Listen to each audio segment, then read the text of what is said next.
All right, listeners. Now is a great time to talk about a new partner of ours here on Acquired, Legora, the agentic operating system that is redefining how the world's best legal teams work. Yep, it's sort of obvious that AI is going to completely change the legal industry. I bet most of you listening have dropped a contract into some sort of AI chatbot out there. Legora took that insight and asked the question, what if you really built something with that power from the ground up for the legal industry? So the founders did exactly what great founders do, operate with obsessive customer focus. They embedded inside a massive law firm for months. They sat with the lawyers just watching how the work really gets done. And that's how you get features that customers love, like tabular review, where you drop in a folder of hundreds of contracts and it pulls every key term into a grid a lawyer can actually work with. Legora's bet here is interesting. Since it lets each lawyer handle more complexity, any given person can increase the quality of their work and do higher value work. And this means that the pie can grow even as each individual task takes less time. And they recently launched Legora Agent, offering greater intelligence and performance. The agent lets lawyers set an objective. Then it can handle the planning and the execution and delivery of the final product. Legal teams get to maintain full control and transparency since they're still involved where judgment is required. And Legora works where you already work. You can use it within Microsoft Word while redlining or drafting. The early Legora numbers essentially speak for themselves. When they have a head-to-head pilot with their top competitor, they win 70% of the time. Legora now has over 100,000 lawyers on the platform from 1,200 legal teams in 50 countries. And crazily, they went from 1 million to 100 million in ARR in about 18 months. Truly insane numbers. And that is the real test. Plenty of things demo well, but the question is whether a busy associate actually reaches for it during crunch time, or whether a partner trusts it before going into a conversation with a major client. If your legal team wants to check it out, whether you're a law firm or you're in-house at a company, you can learn more at legora.com/acquired and just tell them that Ben and David sent you. Ideas to fix Twitter. Jack Dorsey says Twitter is, quote, thinking a lot about an edit tweet button. Oh, God. Yeah. Like, the things that are innovation in Twitter now. Yeah. Sad. Who got the truth? Is it you? Is it you? Is it you? Who got the truth now? Is it you? Is it you? Is it you? Sit me down, say it straight. Another story on the way. Who got the truth? Welcome to episode 29 of Acquired, the podcast where we talk about technology acquisitions and IPOs. I'm Ben Gilbert. I'm David Rosenthal. And we are your hosts. This is a very different episode for us than usual. We decided to do a year in review and probably more importantly than that, talk about what lies ahead in 2017. So Dave and I were thinking, we've talked a lot about a lot of tech themes in a very sort of rambling and unstructured way over the course of the show. And we went back and actually pulled out what were the tech themes that we identified from each episode. And we've kind of basically have a little tally going of which ones we thought were the most important. And we're going to kind of talk about those and then get into the themes that we think are going to be pretty dominant in 2017, or at least make some freewheeling predictions on that. Yeah, no, you get what you pay for here, so no guarantee we'll be right. But a couple notes. So Ben and I are recording this on December 30th, right at the tail end of 2016. It will, barring some editing heroics, it will probably be up for you guys already into 2017. But as we came to the end of the year, we thought, especially this being our first full year of doing Acquired, we wanted to look back and run some data on our own content and see what the biggest themes of our show have been. So Ben and I were chatting just before we started. We recorded 23 regular episodes. Well, I guess that includes specials, but 23 full episodes in 2016. This is our 24th. And it was really fun to go through and pull out the themes. A lot of repeats. Yeah. So with that, should we announce the Acquired 2016 theme of the year? We should, and frequent listeners to the show, I'm sure can guess what this one's going to be, or at least who the Yeah. originator of this I'm theory was. shocked. Yeah, so discussed in 6 different episodes is aggregation theory by Ben Thompson of Stratechery. This of course talks about building superior user experiences as the winning strategy in an infinitely accessible zero-cost distribution world, aka the internet. And this was discussed on Acompli, Snapchat, Jet, Android, Skype, and Marvel. And so I think for us, it's such it says a lot about the power of the theory that once you see it, you can't unsee it. Yep. And once you realize that, oh, this is a very dominant factor in making these companies successful, every company we analyze, we're like, oh, I see what they're doing here. Yep. Obviously a big hat tip, as we always do on this show, to Ben Thompson and all of his work. But I think it's interesting how much we've talked about it, and also reading Ben's work throughout the year. He first published the post on aggregation theory last year in 2015, but how much it keeps coming up in his work too, and how he keeps refining this concept and adding on to it. But the core of it, I think, that insight that in this world where distribution costs are the cost of distribution is zero, and in digital marketplaces, your accessible market is the entire world. That it is really these superior customer experiences that are going to beat everything else, because you can have sort of perfect competition amongst the whole world, and so the best will rise to the top, and it's totally informed. My work and I'm sure Ben, yours too. In the companies that we work with, when I'm meeting with startups, trying to decide which to invest in and which I think might be successful and won't be. It's a very been hugely influential, not just on this show, but in my everyday work too. Yeah, absolutely. Moving on to things that were discussed 4 times throughout the year. And I think listeners, what we're going to do here for the structure of the show is move through these fairly quickly to kind of just establish a baseline of where we've come from, and then really spend the bulk on 2017 themes. And also we have sort of an extended Carve Out section to kind of talk about the best things that we've bought or read or listened to or paid attention to this year. So that said, going back to the 2016 themes, the ever so dominant network effects in Virgin America episode, PayPal, LinkedIn, and Adobe. And this one, like, for me, was such a dominant theme that I gave this talk at a product conference called Industry earlier this year, and I had like 2 ideas for talks going, and I was working on both of them, and David and I were recording, I forget which episode it was, but it suddenly dawned on me that, like, oh my God, this talk has to be about network effects. And I think it was actually pretty interesting because it was a conference for like product managers and people that have some amount of product management in their role.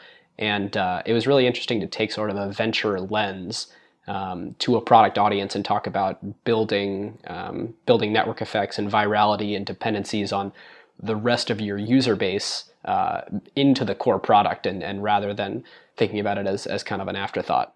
Yeah, and is your talk on YouTube? It's not yet. It's not. They're going to start releasing the talks, I think, pretty soon here. But we'll definitely let the acquired audience know when they can check that out.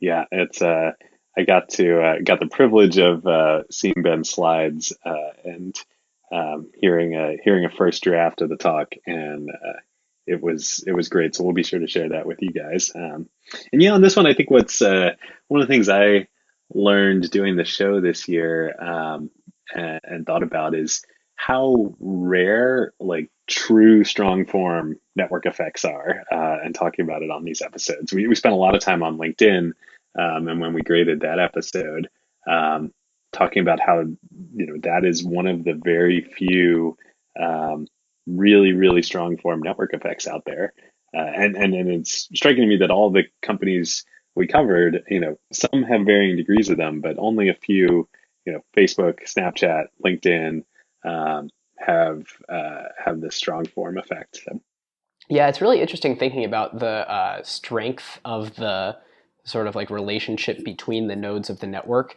and how that can be super variable. Like you can have a product that has network effects that are just not core to the product itself, and that ends up not scaling and becoming as powerful of a sort of force of your business as the incredibly strong ones. So a couple examples I'm thinking of are I use MyFitnessPal when I'm tracking what I eat, and there's sort of two components to it. There's utility to actually provide me the ability to track, how much of each macronutrient I'm eating, how many calories have I eaten today, what should I be getting more of, the actual catalog of food that has all the nutrition data associated with that. And then, I can make friends on that. And that's kind of important. I mean, it's interesting for sort of encouragement or accountability or anything like that, but an app like that is so much more utility than it is network.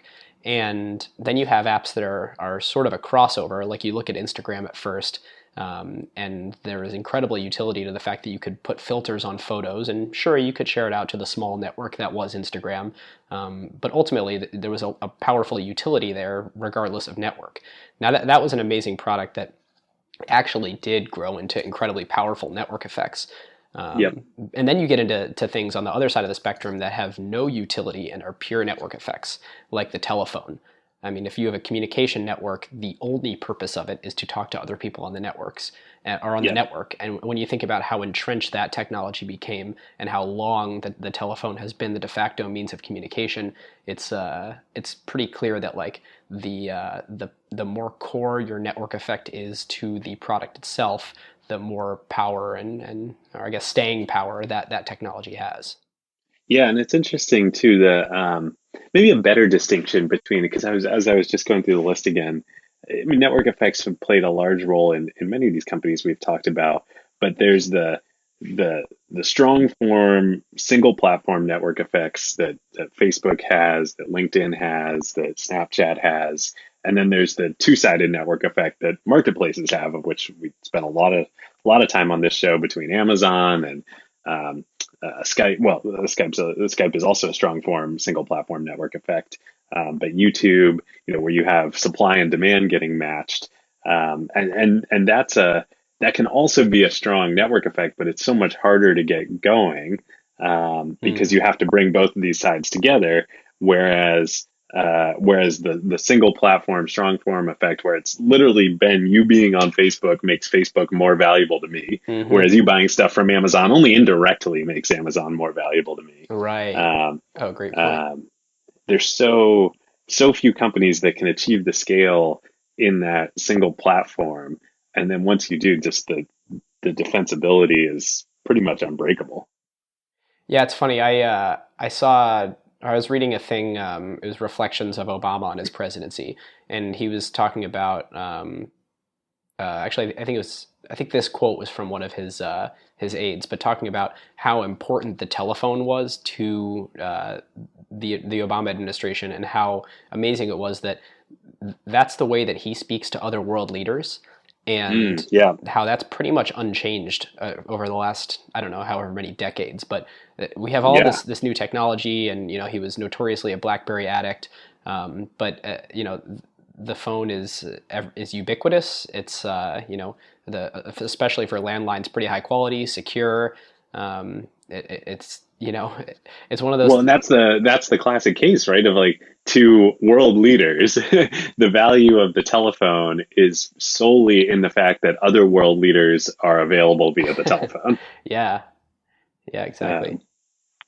Great. All right, let's move on. Our next theme that we also discussed 4 times this year was what I like to call start small, but is focusing at the outset on solving a specific problem for a specific customer base, not trying to be everything to everyone as at the startup phase. And you could also think about this as targeting niche markets and then growing from there. We talked about this on the Virgin America episode with Alaska, obviously targeting the Seattle market and Virgin targeting the California market. We talked about it on Snapchat with Snapchat, really tailoring the product after some wandering in the woods for a while, to high schoolers in Orange County, and with Trulia, and also with Amazon. Amazon was just books until long after the IPO, and several of those companies, Amazon obviously, and potentially Snapchat too, have gone on to become huge companies that do lots of things and have many different products and target diverse user bases. But they all started with that core, solving a very specific problem for a very specific audience. Yeah, and relating this to network effects, like we just mentioned, what's not in this list but easily could be is Facebook. And you think about the issue of the cold start problem. Like if they launch Facebook to the world, it would have been no fun, because let's even say there's 10 people in every city on it. I mean, that's you're just not going to know anyone, maybe one person. And by launching university by university and focusing on just Harvard first, you take advantage of those pre-existing networks to make sure that there's density among your customer base. Yeah, well, and you can do the Paul Graham things that don't scale to get those nodes on the small niche network, and then grow from there. And actually, I think in our let's jump to the third theme that we discussed 4 times this year. And I think the 3 of these kind of form a trinity that, if you are working with startups, starting a startup, or working in technology generally, you could do far worse than to keep these 3 things in mind. And the third one is growth culture. And what we mean by that is the discipline of growth within startups and technology. And it really started with PayPal. And that was the first episode where we discussed it, of using real data from the marketplace and from usage of your product to iterate what you're doing and to iterate your product towards the signal of how people are using that data. So we talked about that on PayPal, Snapchat, Next, and the Amazon IPO. But I think the interplay of these 3 things, one, keeping in mind the power of network effects. But the problem with that is that they're very hard to achieve because you need a lot of scale. And then companies that have achieved them have huge defensibility. So how do you attack that? You start small with a very specific niche, that's underserved, and target by whatever solutions are in the marketplace today. Target them, and then you use the discipline of growth to be honest with yourself about what's working, what are people using, and you take it one step at a time. Boy, and I'll tell you, in looking at growth culture and thinking about the way PayPal did it, when they released, a product that wasn't really resonating, and then they found, where are people using this product, and it turned out, oh wow, like an incredible amount of transactions are actually happening over on eBay because of eBay sales. Yeah, or you look at the initial product was for Palm Pilots, right? Right. And you look at Twitch, and they realize, it's a general purpose thing, but wow, people are really using this thing around gaming, so let's focus on that. We've totally discovered that with PSL and Madrona Labs companies, where it's so important to get in market with something and just be a player in that space, to have something to talk to partners and customers to, and ways to get actual data back from the way that people are using your thing. And it's just funny how companies either narrow or move to an adjacent market, and it's so important to get in the space, have a product in market, be able to learn, and then you'll find what the real opportunity is from there. Because it's always, there's varying degrees of how similar it is to your original idea that ends up working, but it's never exactly that, and you need customer data to know. It's we didn't plan it this way, but as we've been talking about these themes, I almost see it as this kind of trinity of the themes that we talked about 4 times throughout the year, being how you sort of the playbook of when you're actually building and running a startup, what you work on, and then the meta theme is aggregation theory on top of that, because the output of, if you do these 3 things, is you'll create a superior customer experience. That really is the goal of starting small, solving a specific problem better than anyone else for a specific customer, and then growing from there, and then network effects layering on top of that, of making the product even better and providing defensibility. Add those together, you get aggregation theory. You could do a lot worse than using these as your checklist when starting or pitching or refining an idea. As like, am I going to be able to create a successful company, or at least convince other people that my company could be successful? This sure feels like a decent place to start. Yeah, unfortunately, nobody has yet invented a magic button to translate theory into practice in the technology world. No, but that's what makes it fun. Yep. All right, listeners, now is a great time to tell you about a longtime friend of the show, Vanta. AI has scrambled the whole security picture. It used to be that you proved that you were secure once a year, an audit or a static PDF, then everyone would nod and you're done. But in an AI-first world, that doesn't hold up anymore. Yep, your risk surface changes every week now. A vendor turns on an AI feature or someone writes in a new model without telling IT, and your posture is different than it was last week, let alone at your last audit. Vanta's own research found that around 70% of companies have this quote-unquote shadow AI running with no security review at all. Right. And that's where Vanta comes in. They're the leading agentic trust platform, meaning they've built the thing that closes the gap. And the way that they close that gap is Vanta Agent. Think of it as a GRC engineer, that's governance, risk, and compliance, except that it's software and it doesn't sleep. It finds the issues, drafts the fixes, and cuts the time that you'd spend on vendor assessments in half. In half! Which is exactly why more than 16,000 companies today run on Vanta. Companies like Ramp, Cursor, and Snowflake all stay audit ready and catch the risks that crop up between audits across every vendor, every AI tool, the whole environment.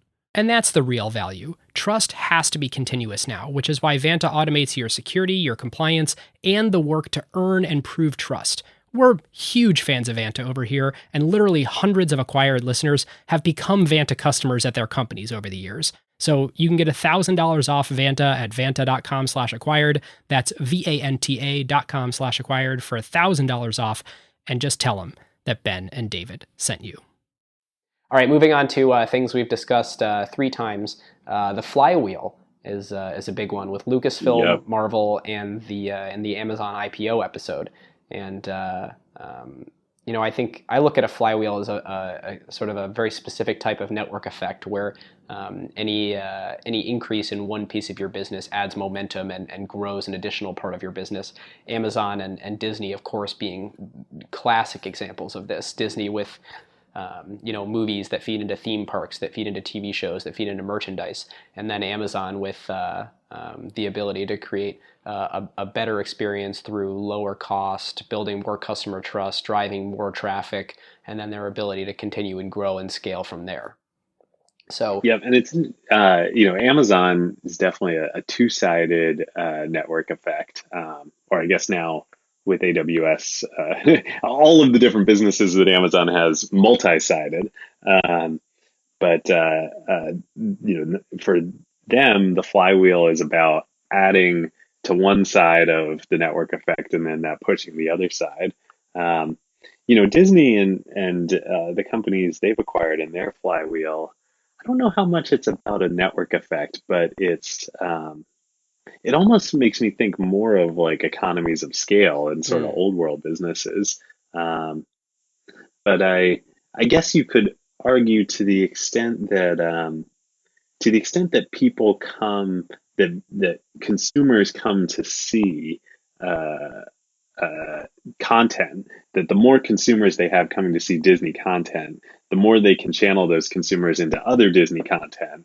And then, so you could think about it as kind of a content consumer network effect. yeah. But it's not as strong, I don't think. Yeah, that's a good point. And it's funny in thinking about the best way to define flywheels, or potentially if you're in an existing business to see flywheel opportunities in the business. I think a good way to define it might be, what does your existing asset of business line, customer, capabilities, all those things allow you to do that is an unfair advantage that people starting from a cold start wouldn't be able to do. So there's sort of criteria 1, and then criteria 2 is, does the existence of that new thing that you do feed back and grow your original business? So, Yeah. Disney, somebody trying to create a caricature, like a toy business, doesn't have Disney's IP, so they'd fall on their face. And so criteria one is like, boy, you can really bootstrap a merchandise business. And then criteria two is, of course, more people are going to go want to go see the movies and visit the parks if they have the toys. Yeah, and this makes me think about Airbnb and what they're doing now with launching experiences and blending both the lodging and experiences into trips. Lots of people have tried to solve the kind of destination services in travel for a long time, but Airbnb has a complete unfair advantage in that they have travelers who are coming and using their site to book lodging and are especially travelers who are oftentimes looking for experiences at the destinations they're going to. And so they can feed that into the experiences product. And then as that product matures and potentially someday people will be coming to Airbnb specifically for experiences, then they can funnel those people into booking lodging. So we could see, you could paint what they're trying to do now in a flywheel light. Yeah, good point. All right. Next one that we also discussed 3 times this year was as this idea that as a particular technology generation matures. So, and we saw this with the PC generation, with the mobile generation, and potentially with future technology generations to come. Maybe we'll talk about this in 2017 themes. But the basis of competition moves up the stack throughout the generation, and kind of starts at the hardware level, and then moves up to the operating system level, and then to the application layer level, and then eventually, like we're seeing now in mobile and on the web, into the service layer level, which is cross application. So we talked about this in the Accompli episode, in the Android episode, where I think you can see it most clearly. And in the Push Pop Press episode, which became Facebook Instant Articles. Yeah, I really like this one. And we talked about, it was like not exactly the same, but in that episode about Writely and Google Docs, we were talking about, as productivity moved toward the cloud from desktop software, there's a low-end disruption thing that happened where Google decided that they were going to create, not as good tools for the professional, but, very good for people that wanted to do sort of lightweight editing in their browser. And then that began a total arms race of wow, there is a services and cloud-based productivity market here. And you don't necessarily discover those things without somebody building an inferior product further up the stack first. Yep. Which is a great transition to our last 3-point theme or 3 times theme for 2016, which was business model based disruption, which we talked about on the Writely and Google Docs episode, and on the Waze episode, and on the Android episode. But anytime if you're an incumbent in an area and somebody pops up that can offer the same product as you and make money via a different business model, you should be very, very worried. Yes. And this is classic Clayton Christensen here. It very much falls in the same sort of fear as the Jeff Bezos quote, "Your margin is my opportunity." And in this method, it's more like your business model is my opportunity. Because if you're able to leverage something like how Waze was able to crowdsource all the data, suddenly it's like, hey, I've got this huge asset that costs you money for free, and now I get to decide what to do with that. Yep. And we'll see Amazon is one of the best in the world at this. And actually, this is part of one of my carve outs coming up. Not Amazon Video. My carve out is not Amazon Video, but you see it happening there. I mean, Netflix is a great, great company and valued very highly right now, but Amazon Video has improved so much throughout 2016, and it's free with Prime. And you have to pay $8 a month or whatever it is for Netflix now. It's a different business model. It is. All right. Well, we've got some things that are discussed, twice and once throughout the course of the year, but we're going to put those in the show notes. So if you're curious about other tech themes that were prevalent in 2016, at least through our lens, those will be in the show notes. And we're going to move on to talk about some themes that we think are going to be key in 2017. So, David, do you want to start us off with one of your picks on Yeah, that? I will. Well, and I'm laughing, and I'm sure longtime listeners of the show will be laughing as well.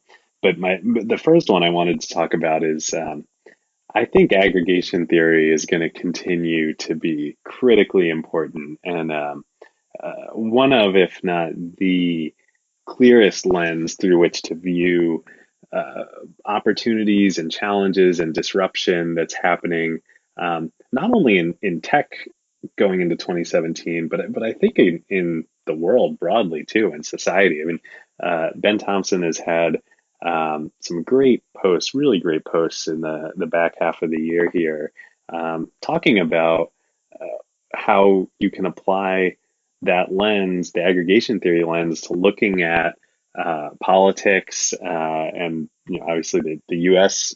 presidential election in 2016, but the media as well. And to me personally, I actually see it becoming more important in 2017, and thinking about sort of beyond just the traditional IT sector of tech, consumer technology and enterprise software technology. Um, but what does it look like when the dynamics of aggregation theory and the both opportunities and implications of internet dynamics get trained on all industries? We're seeing it with driving right now, which, if I'm not getting my facts wrong, which is entirely possible that I could be, I believe driving jobs are either the number one Yeah, or it's certainly number top one. five, yeah, Yeah, category of jobs in the U.S. And it's like 2 or 3 million jobs are directly related to the logistics industry. So kind of trucking and coordinated yep, trucking alone. checking, and then you add, I don't know how many Uber drivers there are. If you add up Uber and Lyft and taxi drivers, that's another huge amount of people. And all of a sudden, you're going to have a superior a superior customer experience through self-driving, technology that's going to come on board in the next few years. I think everybody, in some form or fashion, is going to have to come to grips with the implications of what this means. Yeah, yeah, that's it's pretty interesting. I well, this segues nicely into one of mine, and I think I was going to talk about three things that I think will happen in 2017, then three things that I think will begin to happen, but are really 2018, 2019, and 2020 themes. But this totally gets into one of mine, which is autonomous vehicles start to make people more serious about universal basic income. And Hmm. I was having this discussion with a friend recently where um, let's start with this hypothetical world that is we can basically produce in a very sci-fi way um, our basic means of living for free.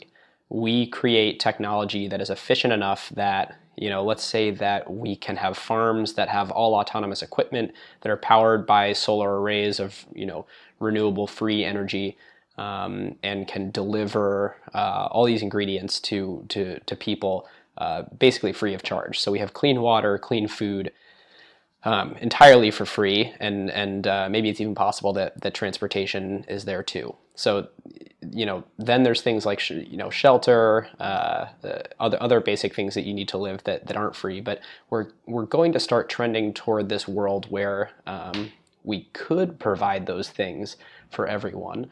But the thing that will happen much sooner than that is that we'll be able to provide these things with very little jobs. And Hmm. so, if you look at like the Industrial Revolution, the argument that everyone always makes is, well, technology eliminates jobs, but it also creates new jobs. And I think in this era of autonomous autonomous vehicles, autonomous machines, and leveraging machine learning. The difference is that you don't create as many jobs as you eliminate. And that might be okay in the extreme long run, where we do have a societal structure in place that, we take care of everyone that doesn't have a job, because like nobody needs to work. Like, let's imagine a world where everybody gets to live without working, and then we need some ways to distribute that wealth out to people. But what we we also need something for people to do when they're not working. Yeah, boy, that's an That's evolved what VR is civilization for, problem, right? Of figuring out what to do with your time in an era where we don't work. But I think there's an immediate pressing problem, which is companies will get extremely wealthy by having really fat profit margins on being able to achieve great value for tons and tons of people through aggregation theory. And those people will be completely served, but it will be the same price that we've been paying for things, except that lots of people don't have jobs. And there's going to be this kind of scary valley where we eliminate the jobs long before we have any sort of like support and redistribution system. Yeah, there's a couple of thoughts. I mean, I think one of the I think what we're talking about is a consequence of aggregation theory, where if you believe it, that we're entering a world across all industries now where a superior customer experience becomes a winner-take-all business. Mm-hmm. That means there is a winner and lots of losers. And as opposed to where you have equilibrium in other industries now, such as the auto industry, where there are 10, 20, or the airline industry, 10, 20 firms that are all employing lots of people. And maybe they are not as profitable as firms as a winner take all business, Mm-hmm. but they are at least providing jobs. So this is definitely as far as I know, nobody has solved what this means. How to deal with this on a societal level. But what you were saying after that reminds me of there was a great. I believe this was in Wired. I'm going to find this article. I'll link to it in the show notes. When right before the election, Obama gave a few interviews where he talked a lot about tech and sort of, mused on what he saw as the biggest challenges, for the world and for America going forward now, and called on the tech industry to respond to them. And the first one was inequality. And this piece, they had six, well-known figures from the tech industry sort of respond to each of these things, the challenges that Obama called out. And I believe, yes, it was Tim O'Reilly, the founder of O'Reilly Media, answered the inequality topic. And he said exactly what you're talking about, Ben, which is that Silicon Valley often forgets that it takes consumer surplus and people with jobs who have disposable income to then spend money on Silicon Valley products and technology. Yeah. So you're always kind of eating your own tail in the economy, and to the extent that we put more people out of jobs as an industry, then there's going to be far less consumption of our own products as an industry. Yeah. It's kind of funny thinking about it's not as much funny as sort of haunting. Yeah. It's ironic, but not not in a happy way. Yeah. So I guess technology is this interesting sword that has to be responsibly wielded. Like we've talked about this in the past, that the purpose of technology is to make things easier so that it requires less effort from people. And when you run that to its extreme, it's that you need less people to do the jobs that that create the value for people, for the consumers of those things. And I mean, this is one of the themes that we talked about the Facebook throughout IPO. the year, that technology is a lever.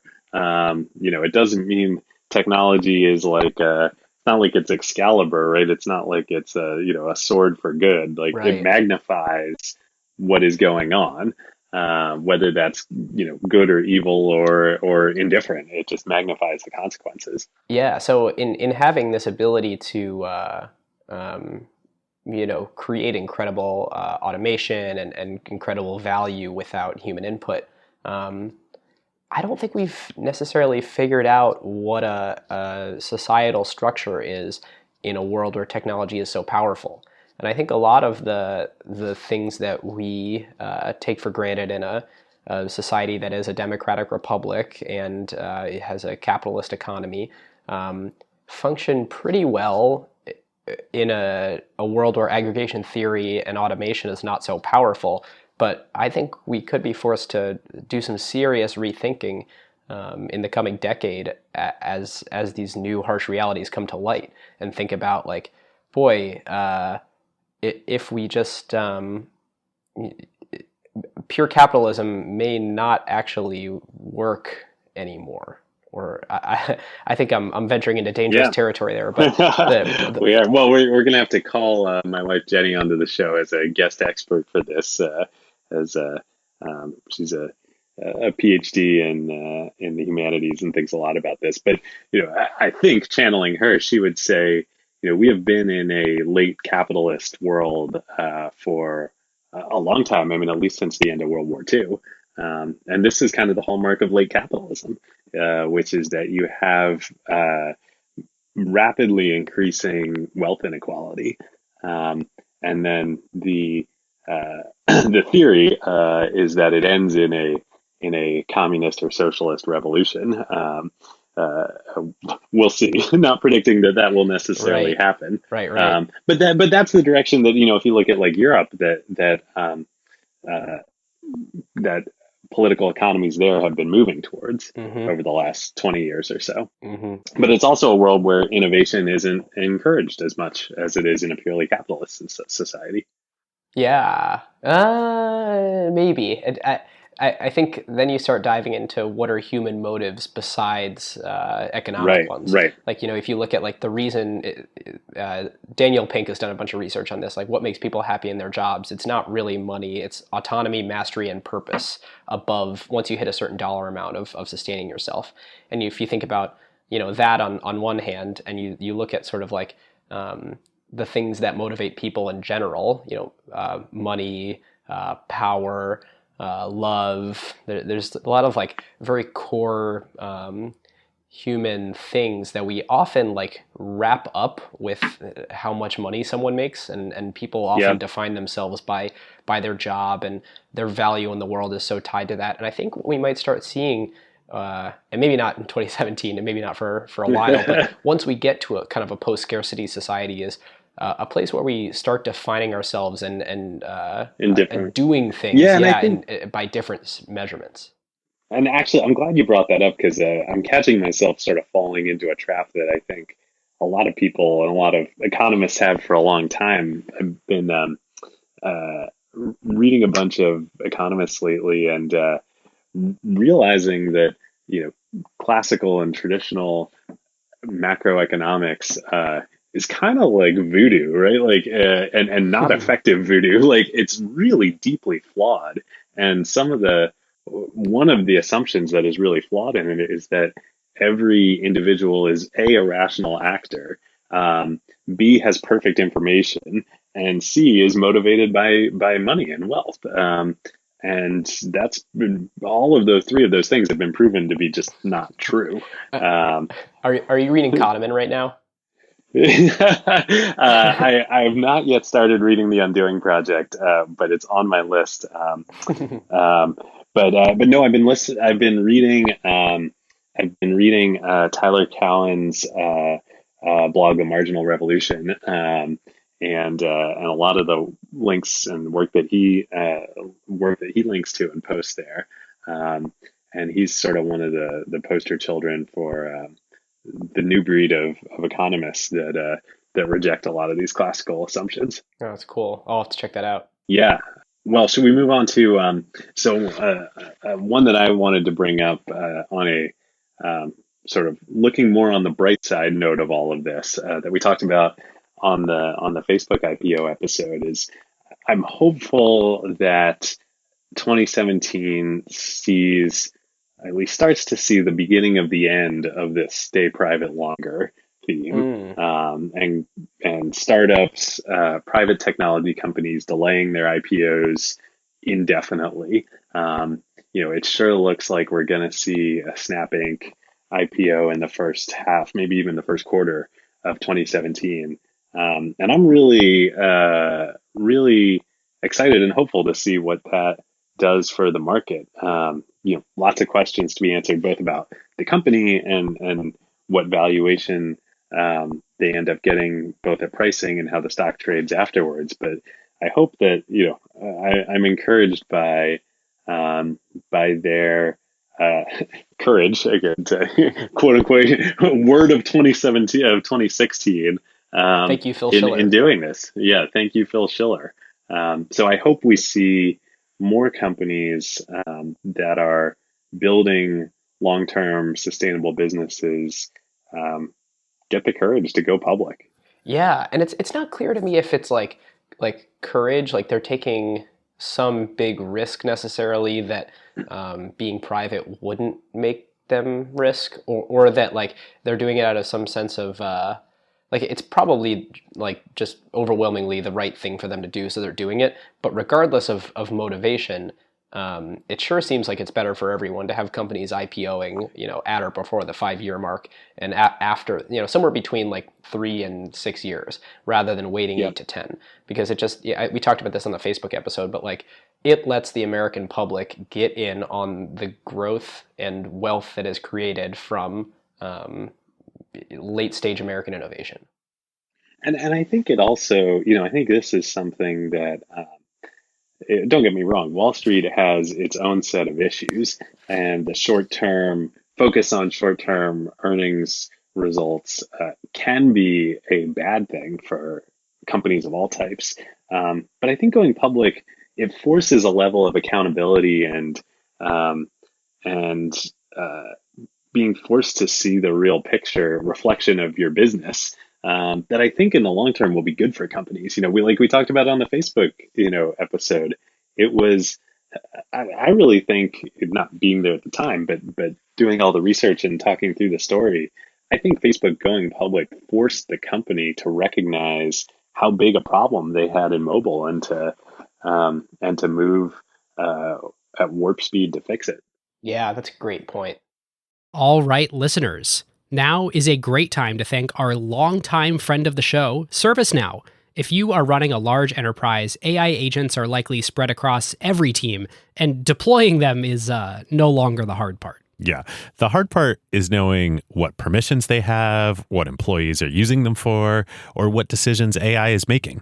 AI security for an enterprise at scale is not a small concern. Like, the risks are real. Exactly. And the challenge with AI is governing it, securing it, measuring it, and making sure that it actually delivers value. That is why ServiceNow built the AI Control Tower. Yep. AI Control Tower gives enterprises a single place to see, manage, govern, and optimize AI across the entire business. And it works with any AI, not just theirs.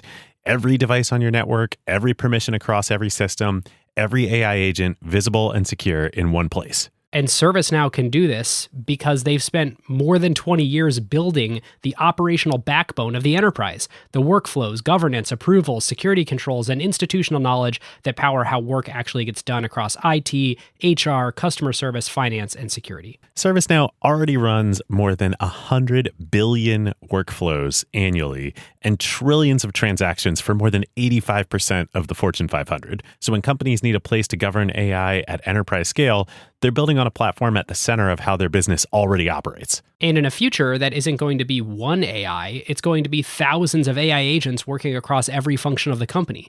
But the question is, who's managing them all? So if you're trying to turn AI ambition into real business outcomes and make it work safely, securely, at scale, go check out servicenow.com/acquired and tell them that Ben and David sent you. All right, I've got another couple that go together. Yeah. So Do it. the first one is the commoditization of basic machine learning. I think there's let me just create a disclaimer that says I am not a machine learning practitioner or a data scientist. nor do I have formal education on the topic. I am a curious person in tech. And so I've been doing as much reading as I possibly can and talking to some people that are a lot smarter than I am in these things, and trying to understand, what does the landscape look like? And what's become really apparent is that a lot of these things are 50 to 70-year-old technologies, or I guess really like math papers that only now are coming to fruition and actually being applied, because number one, we have the hardware to do so, not only with just cheap CPUs and GPUs, but with actual, like, Google creating tensor processing units that are more effective at doing the sort of math quickly and efficiently that you need to do for machine learning. Plus, you have access to elastically scalable clouds. Exactly. You don't have to build tons of data centers. You can use S3 to store all your data. Yep. And so variety of factors contributing to this. There are tens or hundreds of defined machine learning methodologies. And I think something that is pretty interesting is, like, there's less than 5 that are actually used right now by a lot of people, and have actually had a lot of research on them, a lot of, like, time in practice. And it's interesting that, like, relative to a decade ago, when there was still this green, lots of green space of, like, this is an emerging field, it's been researched for a while but not commercialized, we don't know which things work best. Now there's, like, a fairly understood scope and scale and understand of what they can be used for the few basic types or few most used types. And what we've seen is the platformization of those. So if you have machine learning tasks to do at your company that are not, like, wildly different than something somebody else is doing, or don't require any sort of, like, new research or actual mathematicians to be hammering on a methodology that's not well understood yet, these are often available from Google, from Amazon, from Microsoft as cloud services that are built on TensorFlow or at Google or any of the other platforms at these other companies. And so what you see is, like, companies that might be like 30, 40 people don't really need to build out a data science and machine learning practice in the company. They just need to find a way to create really clean data and then feed it into these sort of, like, off-the-shelf systems that the big companies have created. Yep. And that makes me really excited as an investor, because it's going to enable so many more companies in so many more industries to take advantage of these tools. And I think it's going to, I think this will be one of the enabling factors that further pushes aggregation theory out into the world, beyond the traditional borders of the quote unquote tech industry that we talked about earlier. Yeah. And that brings up the second point that I have is, the reason that these larger companies are incentivized to make these things available is that the value, once you hit a certain kind of scale and understanding and saturation of these things, the value isn't the algorithm themselves. The value is all about the data. And so these companies with large sets of data, Google, Facebook, Microsoft, Amazon, et cetera, can solve problems that startups just can't. And there's a total flywheel effect of, once they have, like, just incredible critical masses of data and have the machine learning algorithms kind of and practices built in-house to really be competent at turning that data into, new products and new services, they're just able to be the best at things that startups have no chance at. So there's a category of machine learning problems that, like you're saying, David, are very exciting as an investor to new startups because they can use these off-the-shelf tools. But there's a whole other category of things that the big tech companies with lots of data can do that no one else can. Yeah, I think, I'm going to agree with you with a caveat on this one, and more to come, on my front in 2017 on this idea. But my view, at least right now, on this question is, I think the key to the data is it's data about your customers and your domain and people who could be your customers, and the interaction between those customers and what your product is. So yes, I agree that if you have multiple companies doing the same thing, the company that has the most data and the most robust and rich data is going to be able to create the most superior customer experience and win via aggregation theory, which we've talked about ad nauseum. But to the extent you're doing something slightly different, like I don't think it pivots very well, you know. So that gives me some hope for opportunities for startups. Yeah, maybe. Like, I think there's this category of things. So I see you. I think there's definitely a category of things around personalization where all those points are like spot on, right? Anything that requires lots of information about you to bootstrap from, for example, like showing you the photos of your best memories of the last 5 years when you were in motion, you know, or some like queries like that. But like Google has the most photos of cats. So anything that relies on a very accurate cat recognizer, like you're not going to beat Google at that. And so I think about like these companies have the largest data sets of like a lot of things. And so I think you're right that like outside of the domain of things that these companies capture, like, you know, you can imagine like flow meters on plumbing. Like none of those big tech companies have the data on flow meters on plumbing. But anything that's like photo related or conversation related or you know, data sets that people create in interactions with themselves and the world is really like locked up there. And I think there's probably interesting opportunities to try and go find data sets elsewhere and figure out what value can be created from those that those companies don't have. I think that's right, but I guess the perspective I come at it from is that if you think about all the activities in our economy and in our lives, like there is a infinite spectrum of products and services that can be built that are very different. And I guess the excitement I come at it from is that you think about Google, you know, and the things you were saying, you know, understanding cats, and I do think machine vision is going to be perhaps the biggest category of machine learning value creation in the coming years.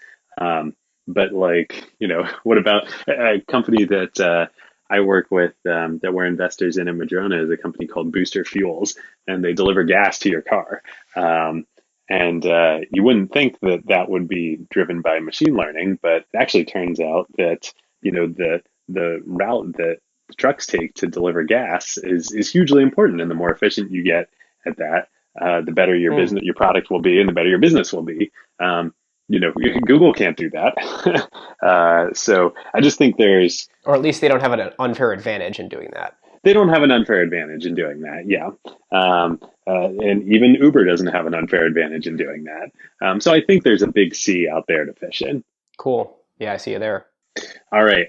Last one that I had, more fun one for me at least to end on is I think 2017 is I'm going back to the niche sort of a theme we didn't talk about in the preamble, but is, you know, what do native experiences, quote unquote, look like in new mediums?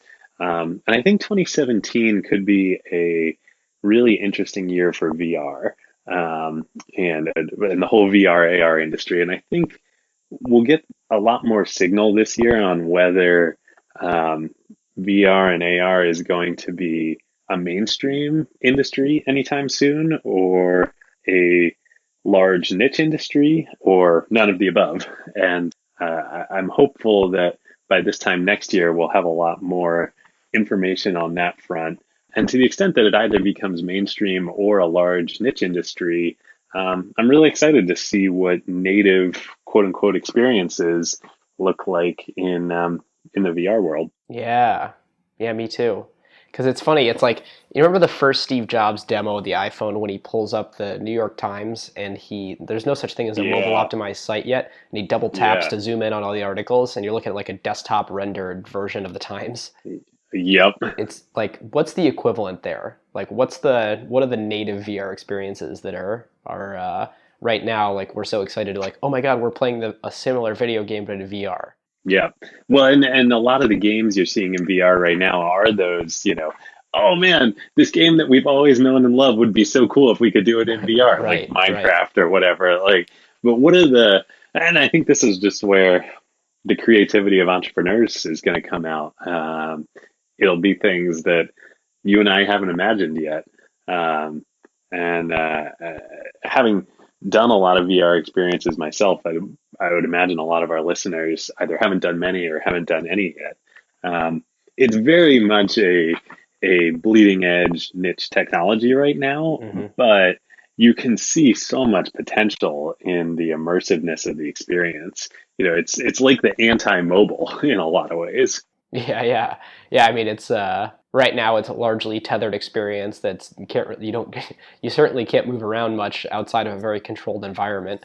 The best VR experiences right now, which still have lots of problems with them, but where, as opposed to on a mobile phone where you're getting 16,000 notifications every minute Hmm. and jumping between context all the time, you really do start to forget that you're in a simulation and just get totally immersed in what you're doing. Yeah.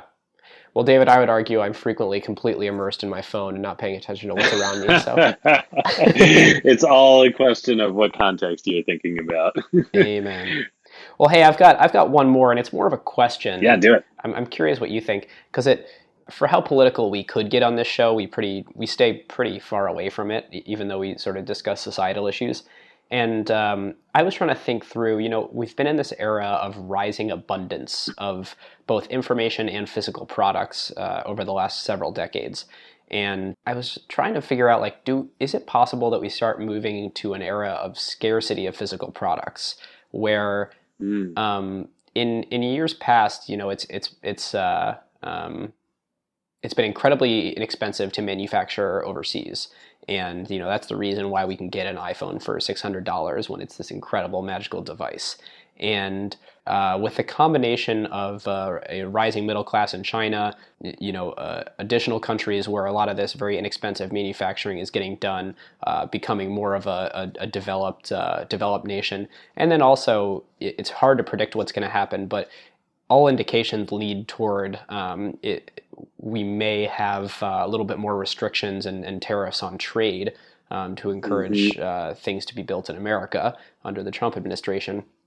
I'm curious, even if that doesn't come to fruition, do you think that we start to shift back toward an era where goods are more expensive and we have less physical goods? Yeah, I don't know. I hadn't quite thought about that. Um, it's really hard to imagine that, Yeah. just from a consumer perspective, which does make me wonder if it happened, what would the political reaction be? I mean, let's say, can let's assume that if more barriers to trade get enacted, that a consequence of that is that the price of physical goods goes up significantly and less people are able to afford them. Like, how would people vote in reaction to that? I don't know. I don't know. Yeah. If you can't buy your big screen anymore, yeah, I don't know.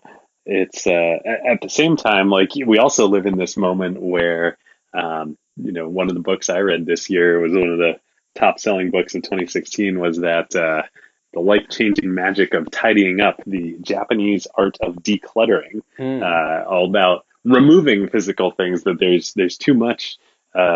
Many people have too many physical things in their life and you need to remove them. So if prices go up, will it solve that? Yeah. I don't know. And I can't tell if there's a cultural. I'm trying to decide if I live too much in a bubble, but it sure seems like there's a trend toward owning less things, just to try and be more minimalist, and especially with the shift toward more people being in urban environments and having smaller spaces, that we uh, we may just start to see this from a cultural desire perspective too. Yeah, I mean, no question. I think one thing that seems very clear to me that you mentioned is urbanization. Regardless of what happens with globalization and trade, I think urbanization is going to continue to be a very, very powerful force throughout the rest of this decade and likely into the next. Um, Hmm. so many.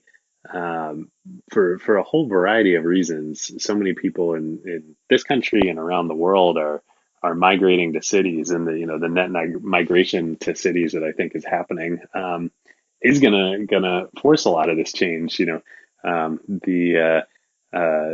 big mansions in the suburbs, aren't what a lot of people aspire to anymore. That's a great point. Let alone the fancy cars that you drive to get back and forth. Yeah, no kidding. With that, do you want to move on to carve outs? Yeah. So for carve outs for this episode, since it's the end of the year, we thought that we would each do a carve out across a whole bunch of basically all the categories that we talked about throughout the year. So we have books, articles, podcasts, music, TV and movies, and apps.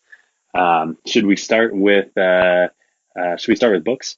Yeah, let's do it. I've got one that I'm rereading now, and I don't think I've done it as a carve out before, but it's one of these books that I probably should read every year, and I'm just reading for the second time now. But it's called On Writing Well. It is a kind of a spiritual supplement to the E.B. White's The Elements of Style, and it's this really great, very enjoyable to read book that harps on the importance of writing in plain English, using one word when you can instead of 2 or 3 or 10, eliminating kind of colloquial phrases that are not adding anything to the piece, and really decluttering your writing and having clarity of thought. And one of the things I want to get better at in 2017 is just being a better writer and writing with more clarity and purpose, and being more pithy. And it's just a phenomenal guide to doing exactly that. I've had that recommended to me several times over the years. I've never read it, and I got to get that and read it. Very few things that we can invest in that'll do more for our communication than learning to be a better writer. Something I definitely need to keep working on. Okay, for my book, for the Carve Out, I actually broke it into two. I did nonfiction and fiction. So for nonfiction, The Creative Habit by Twyla Tharp, which was a book that I actually got a long time ago and had been meaning to read, had started, never finished, and I finally picked it back up again and finished it this year. Really great. Twyla is a American choreographer and dancer, and just has it's a really creative work itself, but a lot of great advice for how to think creatively and structure your life if you are someone from an entrepreneur to an executive to an actual artist who needs to think creatively in your work. And then my fiction for the year is actually a whole multiple series of books, but I finally read the entire Isaac Asimov canon. Not all the books that he wrote, but nice. The Robot series, the Empire series, and the Foundation series, which are all separate series, but later in his life, he wrote other books to fill in the gaps and tie them all together. Really fun, and also a great read as we head into this world, as we've been talking about on this episode, of artificial intelligence and robotics potentially coming along with that. A lot of his work has been an inspiration to actual innovators and inventors throughout the years. So highly recommend it. All of the series that he's written. Awesome. And actually that kind of leads into my article. Yeah, it's Religion for the Non-Religious, which is a Wait But Why column. And so good. Yeah, really, really great. Like, talks about, level 1 thinking, which is more like instinctual, level 2 thinking, which is more empathetic, level 3 thinking, which is like thinking about the whole universe as we know it and being just floored by our place in it. And then level 4 thinking, which is we don't even know what we don't know. And it's kind of an interesting way to tie everything together, from why am I acting so silly right now all the way to what are the bounds of the known universe. Yeah. Such a great blog. Wait, but why? My article is a piece in New York Times that came out a few weeks ago about the alleged activities by Russian hackers in hacking the DNC and the RNC, and then their use of that information to try and influence the outcome of the U.S. elections. This is a really great long reporting piece, and they sort of deliberately make the analogy in the beginning of the piece between Watergate and the hacking of the DNC, the physical hacking of the DNC headquarters for information during Watergate to the digital hacking now. But why I thought it was super cool is they make the argument in the piece that if Russia did in fact do this, that this is actually moving beyond espionage into, a trying to influence outcomes of elections in another country is a warlike act. And it made me think a lot of, regardless of what you think about this particular situation, about disruption and evolving technology as regards to war too. If this might be the way that, or at least one of the ways that war is conducted now, as opposed to, tanks and planes and bombs. Super interesting to think about disruption of at that level too, and also relevant to what we were talking about earlier in this show. Wow, yeah. Totally ties it together. Yep. Speaking of being all over the place, my podcast recommendation is the episode of the Ezra Klein Show with Patrick Collison, the co-founder and CEO of Stripe. And fascinating on a lot of levels. It truly is all over the place in a lot of the best ways that you would hope. Super intellectual on technology, politics, philosophy, and highly recommend checking it out. That is so funny because the Ezra Klein Show was my podcast as well. Fortunately, I had 2 episodes to recommend. One was that show with Patrick Collison, which is a great episode. The other one, I think, is the one that Ezra did immediately following that episode, either immediately or 2 episodes later, with Ta-Nehisi Coates. Completely different type of person and different world. Coates is an author and a journalist, but also very, very great episode and worth listening to. I agree. Music. So we've been riding this really highbrow intellectual train, so I'm going to bring it back down and declare 2016 the year of Justin Bieber. His last his album of mega hits technically came out in November of 2016, but boy, did they have staying power and stayed snappy and hot and released fresh singles all year. So I unapologetically go Justin Bieber. That's great. I'm also unapologetically going to go back to, I think I mentioned this an episode or 2 ago. Jenny and I went to a Stevie Nicks concert this year, and it was so good. I've been a huge Fleetwood Mac fan for a long, long time. And but in 2016, I have discovered Stevie Nicks' solo career too, even beyond, Edge of 17 and the famous hits. She really is an amazing artist, and both her own solo albums and her collaborations, especially with Tom Petty and the Heartbreakers. Also Prince. I didn't know until I went to her show that Prince played the guitar on her hit Stand Back. No way. And they had a really close relationship. So that's my music for 2016. Awesome.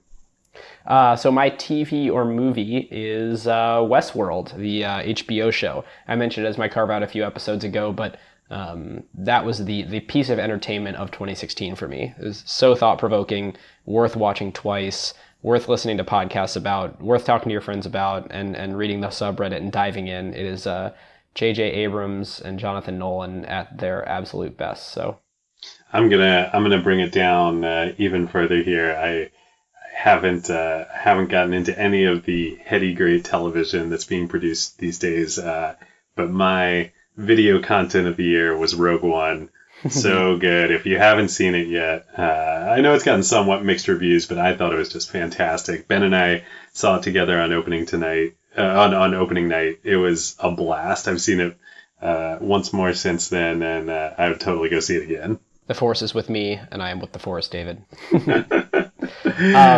Moving on to app. My app of the year is one I just started using, which is Reach Now, the car sharing program by BMW. It behaves very similar to Car2Go if you've used that, but you get a car that's not a smart car, so you can take 4 or 5 passengers. It's enjoyable to drive. You can go on highways. Costs about the same amount, and it's a really great renting and drop-off experience. Interesting. I tried Reach Now when they first launched in Seattle earlier in the year, and I stopped using it because I remembered the prices being way more expensive than Car2Go. Have they gotten better? I think they're the same. Right now they're waiving sign-up fees, which is like $39. I think that they'll probably start at some point, but it's 40 cents a mile. And I think that's pretty comparable. I remember when I stopped using Car2Go like 3 or 4 years ago, it was 33 cents a mile, and I think has gone up since then. So Interesting. Yeah, great in concept. If for the same price as a smart car, you could drive a BMW. Yeah. I'd take the BMW. And I think, sorry, not a mile per minute. And I think it's actually kind of part of their plan for eventually building a self-driving fleet. I think they're kind of like data collection vehicles. Getting the data for machine learning. Yep. Yeah. My app also plays into a bunch of themes we've talked about on this show and throughout the year. And a company is Amazon Music. I discovered this in 2016, and as perhaps evidenced by my music Carve Out and Stevie Nicks, I'm not. I don't spend a lot of time staying up on new music, and the Amazon Prime Music is free with Prime and is pretty great, especially for free. So talking about business model disruption, the Amazon, if you are not already a Spotify or Pandora or other paid music or Apple Music subscriber, and it's not something that's like so important to you to have a absolute full catalog, free with Amazon Prime, the music app is pretty great. Yeah, I'd be curious, listeners, if you are a music lover and have tried out Amazon MP3, I would love to get your review. If you want to reach out to us in the Slack, go to acquired.fm. You can see the Slack where all the conversation's happening. And I'd love to hear about it from music lovers. Yeah. I also have a request too for anyone out there on going back to books. I love reading sci-fi, but I'm super curious. I haven't read a lot of current science fiction, and I would love to hear, read and learn about what people are imagining about the future today, and especially women science fiction authors, which I have read embarrassingly little. So if you have any good recommendations for current sci-fi, especially by women authors, hit me up in the Slack. Awesome. All right, listeners, now is a great time to talk about one of our favorite companies, Statsig. Yes, long-time acquired partner. There is a reason why the best product teams at companies like OpenAI and Notion, Atlassian, Figma, Rippling, Brex, and more rely on Statsig, whether they are iterating on their core product features or shipping AI-powered experiences at scale. Yep. In the crazy speed of today's AI world, shipping fast is just table stakes now. It's basically trivial to build and deploy your app constantly. The real advantage is how quickly you learn what changes actually created value for customers and how fast you can use that signal to guide what you ship next. Whether it's a feature tweak, a pricing change, a performance improvement, or an AI update like a model change or prompt adjustment, they're not relying on instinct. They're measuring what actually moved engagement, retention, and ultimately revenue. And as more teams build with AI, that learning loop becomes even more important. Building with LLMs introduces non-determinism into your product experience. The same input doesn't always produce the same output, and behavior can shift in subtle ways in real-world use. So doing offline evals will give you part of the picture, but you can really only understand the impact once your product is live with real users, and then you can measure how their behavior actually changes. It's very different than the way that you would ship features in a pre-AI world where you knew exactly what the software was going to do in production. Yeah, exactly. So this is where Statsig comes in. It brings experimentation, feature flags, and product analytics into one unified system so teams can ship safely, test rigorously, and directly link what they changed to how users actually behaved. The result is a tighter feedback loop and learning that compounds over time, so you don't just ship more, you ship better. So if you want to make learning your competitive advantage, whether you're building new AI experiences or just evolving your existing core product, go to statsig.com/acquired to get started. Well, listeners, we hope you had a great 2016 and ring in the 2017 with however you choose to ring it in.